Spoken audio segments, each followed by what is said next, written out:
দেখো, এর আগে যেটা আমার মনে পড়ছে 2009-তে বোধহয় নবীন চাওলা ইলেকশন কমিশনার ছিলেন, তার বিরুদ্ধে এরকম একটা প্রসেস শুরু হয়েছিল, কিন্তু সেটা পুরোপুরিভাবে মানে পরিণতি হয়নি সেটার। কিন্তু তার বিরুদ্ধেও একই রকমের অভিযোগ। তখন এনডিএ কিন্তু অপোজিশনে, কংগ্রেসের সরকার, ইউপিএর সরকার, এনডিএ অপোজিশনে। এনডিএর তরফ থেকে অভিযোগ আনা হয়েছিল যে নবীন চাওলা কংগ্রেসের সঙ্গে আঁতাত রয়েছে আর তাকে সরাতে হবে।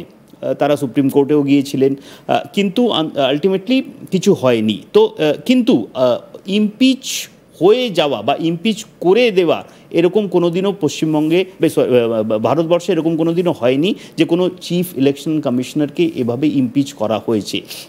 তার কারণটাও হলো যে এই যে আইনটা, সেটা সেলিমবাবুও বলতে পারবেন, যে এই আইনটা আনার পেছনে যে উদ্দেশ্যটা ছিল সেটা ছিল যে একটা ইন্ডিপেন্ডেন্ট বডি, তাকে কিন্তু কোনো ক্রমে যদি এই লটা খুব সরল হয় তাহলে অন্য কেউ পলিটিক্যাল পার্টি হয়তো ইমপ্রেস করতে পারবে বা প্রেশারাইজ করতে পারবে, সেটা যেন না করতে পারে। তাই জন্য এটা একটা কমপ্লেক্স প্রসেস, যেটা সুপ্রিম কোর্টের জাস্টিসদের জন্য রয়েছে নিয়মটা, সেটাই এই নিয়ম রয়েছে। তো এরকম একটি প্রসেস যদি শুরু হয় আর যদি দীর্ঘদিন চলে, তাহলে এটা বলাই যেতে পারে যে এরকম প্রসেস এর আগে কিন্তু হয়নি। যদি আমরা মনেই করে নিই যে অপোজিশনের তরফ থেকে এরকম একটি মোশন আনা হচ্ছে, তার ফলে একটি এনকোয়ারি শুরু করা হলো। এবার ডিপেন্ড করবে স্পিকারের ওপরে। স্পিকার যদি এখান থেকে 100 জন যদি লোকসভায় তারা সাইন করে এরকম প্রস্তাবটা দেন, তারপরে স্পিকার ডিসাইড করবে সেটার ভিত্তিতে কোনো কি বলে এনকোয়ারি গঠন করা হবে কি হবে না, এটা স্পিকারের ওপরেও ডিপেন্ড করছে। কিন্তু এই প্রসেসটা যদি হয় তাহলে এরকম প্রসেস এই প্রথম হবে, লম্বা দীর্ঘ যদি চলে। আমি সেলিম সাহেবের কাছে জানতে চাইবো যে এতে কি সাংবিধানিক সংকট দেখা দিতে পারে, রাষ্ট্রপতি শাসন জারির কোনো সম্ভাবনা হতে পারে? কারণ নির্বাচন কমিশন তো সংবিধানের তার একটা নিজস্ব ক্ষমতা রয়েছে, সংবিধানে তাকে নিজস্ব ক্ষমতা দেওয়া রয়েছে। দেখুন, এই কথাটার উত্তর দিতে গেলে না একটু পিছনে যেতে হবে, যদি আপনি আমাকে অ্যালাউ করেন। সেটা হচ্ছে কোন প্রসিডিওরে ইলেকশন কমিশনার এবং চিফ ইলেকশন কমিশনার রিক্রুট হয়।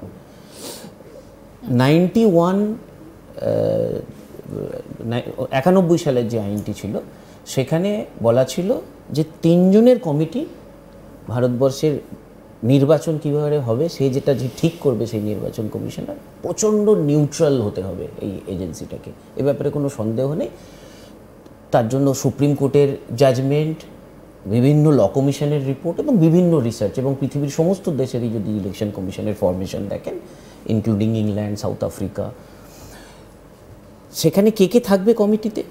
প্রাইম মিনিস্টার, অবভিয়াসলি শাসক দলের prime minister, leader of opposition, একটা দেশের মেন, মানে দুটো রাইভাল পার্টি চলে আসলো, আর থার্ড একেবারে নিউট্রাল যিনি মানুষ, তিনি হচ্ছেন সুপ্রিম কোর্টের চিফ জাস্টিস।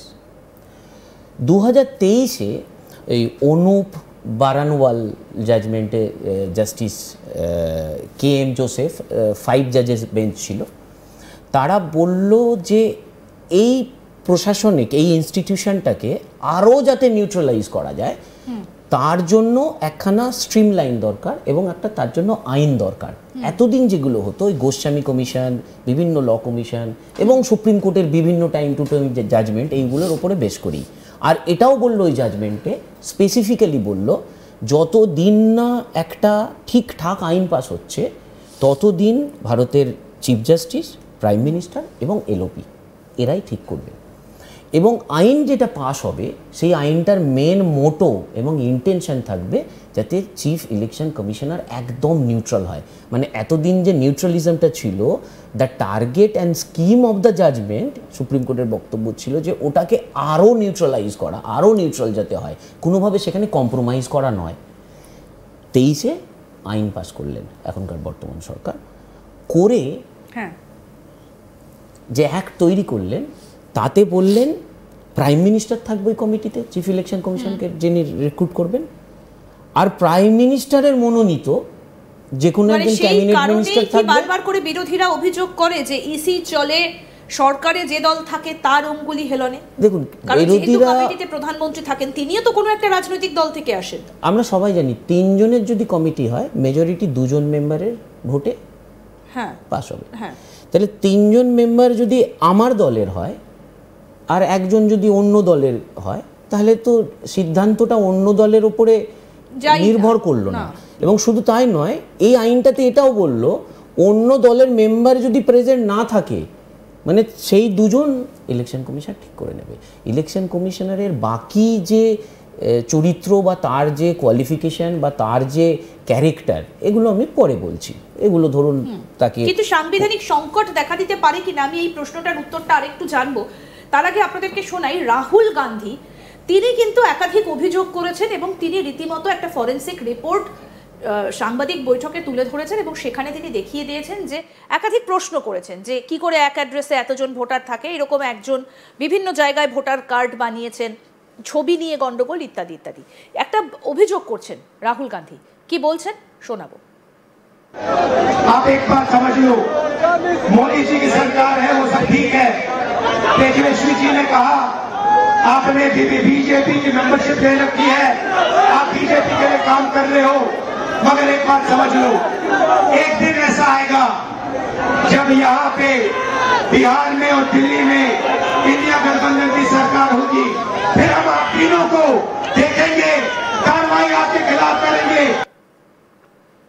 অর্থাৎ এখানেও কিন্তু নির্বাচন কমিশনের দিকেই রাহুল গান্ধীও অভিযোগটা তুলেছেন। আমি একটা বক্তব্য জ্ঞানেশ কুমার তিনি কি বলছেন, মুখ্য নির্বাচন কমিশনার, তিনি গত কয়েকদিন আগে সাংবাদিক বৈঠক করেছেন দিল্লি থেকে, তিনি কি বলছেন তার বক্তব্যটা একটু শোনাবো এবং তার প্রেক্ষিতে তৃণমূল সাংসদ মহুয়া মৈত্রের কি বক্তব্য উঠে আসছে সেটাও একটু শোনাই।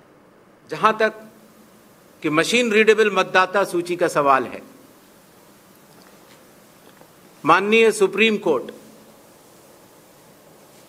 2019 में ही कह चुका है कि यह मतदाता की निजता का हनन हो सकता है। Voter privacy can be breached. हमने कुछ दिन पहले देखा कि कई मतदाताओं की फोटो उनकी अनुमति के बिना मीडिया के समक्ष रखी गई, उनके ऊपर आरोप लगाए गए, उनका इस्तेमाल किया गया।